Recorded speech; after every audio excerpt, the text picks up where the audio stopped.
Welcome to Shell Scale Modelling. This is part 11 of the Hachette build, scale 1 to 200. I thought I would do a personal intro at the moment because it's been such a long time since I've done a video, about 20 days or so I think. That's because I've been having major problems with the kit.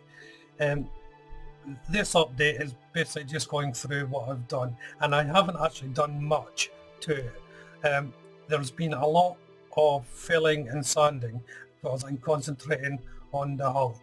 So as I said, I just thought I'd just pop in this personal intro before we get into it. So let's see how this is turning out.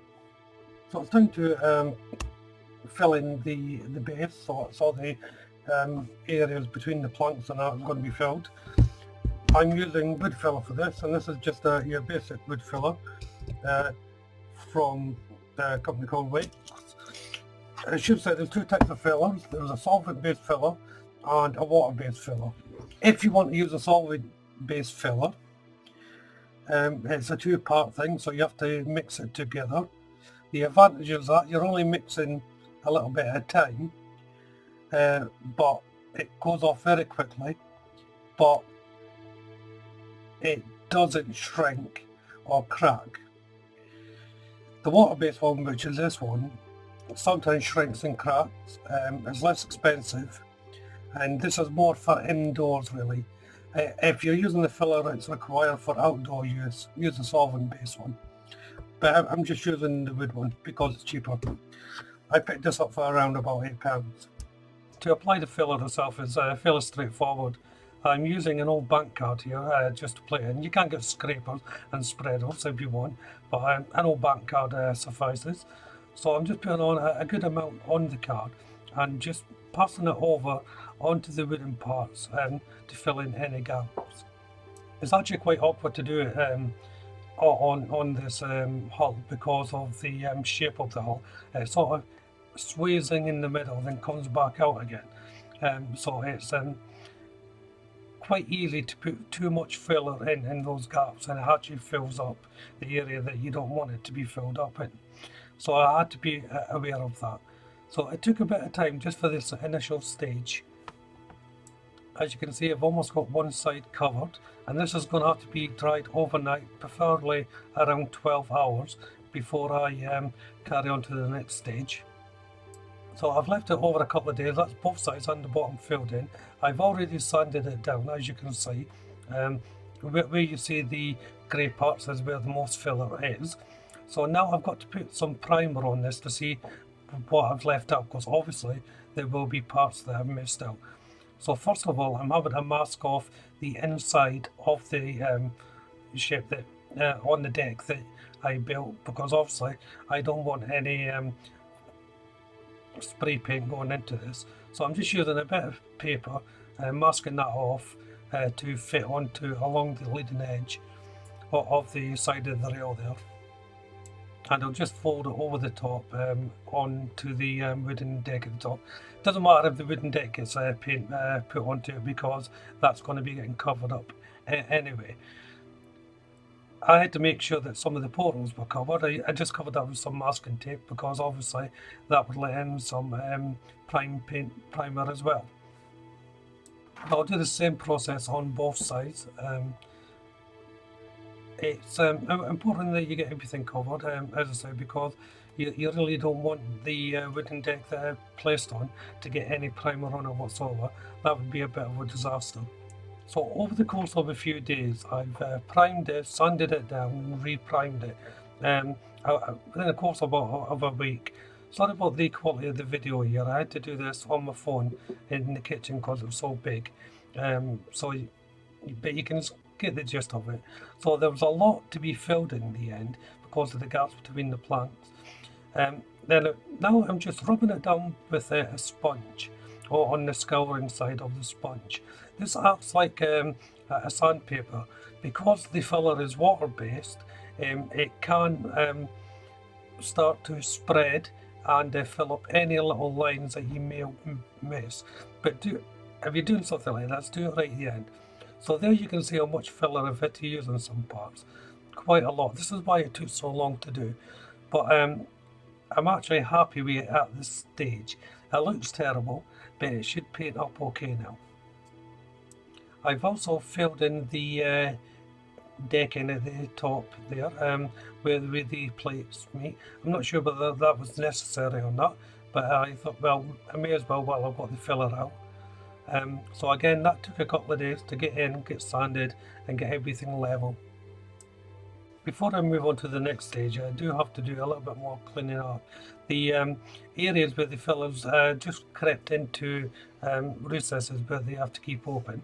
So I'm going to be taking them out, and I'm just using a little clay sculpting tool here, or a little chisel. And you can find this in any hobby store if you want a set. They're quite good to use. They're easy enough to insert and to scrape away any filler. And because the blade is a straight edge, it's good to create that straight edge throughout the model. So now that everything's filled in, I can actually move on to more assemblies. So I'm on to issue 91, and this issue is for the keel line on the side of the ship. Now, I've explained at the end of this video, but I'll just do so here as well. I'm doing this in order now because I want the hull with all its markings and furniture on before I go on to the upper half of the ship. So what I've got here is a template to mark off some holes that are going on the side of the hull. So I'm just using my metal rule here, and with a new blade in my knife, and just cutting them down to shape. I only need the actual strips that are marked out on the piece of paper. I then place the paper template on the side of the hull, securing it with a little bit of masking tape. And once the template's secure, I'm just using my pen drive here to drill in the holes. Now, there's quite a few to do. A lot of these holes are for holding actually photo etch parts on. These are not any portholes or such. These are just to hold the fitting and fixtures.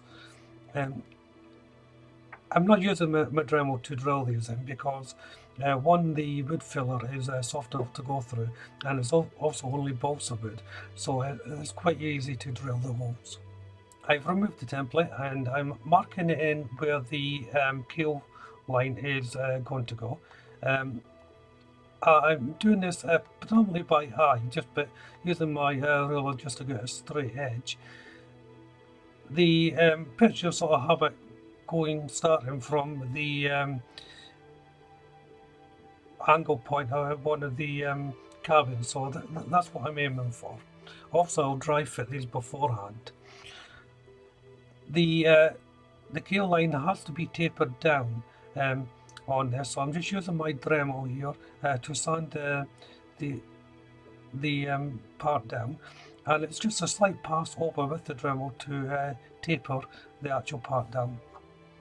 And then I'll just check for fitting. As you can see, this part does bend, which conforms to the shape of the hull, and once I'm happy with it, I'll mark it in with a pencil so that I know where I'm going to be putting the glue. So I'm using my wood glue to just spread it over the hull. I'm not worried about any excess because that's easily wiped off. I'm also putting a little bit of glue, super glue, on the actual part itself. This is just to give it initial grip and puncture, so I'm not having to hold it for any length of time. Because the nature of the shape of it, I wouldn't get a decent clamp on it to hold it. So hence why I'm using the super glue in conjunction with the wood glue. It works fine. Some people may not like doing it that way. It depends on your glue that you're using. Sometimes they don't mix very well at all. It just so happens the one I have does mix okay. Now the bottom keel line's in, it's time to do the top line. These are 4 little strips of balsa wood, and I'm having to cut each one down to the exact size, so they all fit along it.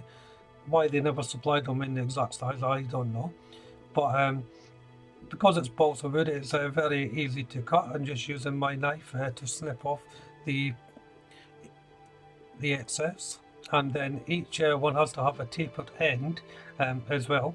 Now a little tip here, if you haven't a tapered end, so it just runs down to a smooth point, taper the end that you've made the cutting, because you're never really going to get it to a 90-degree angle if you're using the hand tools. Well, you may, but there's a good chance that you won't. So if you taper it down the end that you've already cut, it won't actually matter. So you're using the machined straight edge on the other to join these two pieces together. So I'm using the bottom line now as my starting point for marking off for the next keel line to go on. And as it happens, where I put the tire plate to drill the holes, that was the exact height that I needed for the key line to go on. So it turned out to be quite easy to measure up. I did have to make sure that I'm starting at the right end though. So this is the bowed end that I'm starting from for this keel line. The top keel line goes beyond the bottom one. So I needed a good starting point. It lines up just on the higher edge of the taper end of the bottom keel line. I've had a look at some photos, and that seems to be the general location for them. And once it's all marked off, it's time to place them on, and then place them on exactly the same way as I did the bottom one. The only difference is this comes in two parts, so when I place the second line on, it'll bump up against the machine end line, so that you get a perfect fit. Well, I'm going to bring this video to an end now. As I said, there's a lot of processes, but not actually a lot shown done. It's just the nature of the beast. And the next part, I'm going to be putting on some more parts onto the hull. I should point out though that these stages of the kit, I'm doing them out of order now because I want the hull to be practically made up before I go on to the painting. I don't want to build up the tower and everything on the ship and then have to swing it upside down to paint. So this is why I'm doing it all now. So if you haven't done so already, why don't you check out the channel for this build and of course all my other builds. Subscribe to that channel, hit that like button, and of course leave a comment. But for now, thank you all very much for watching. Bye bye.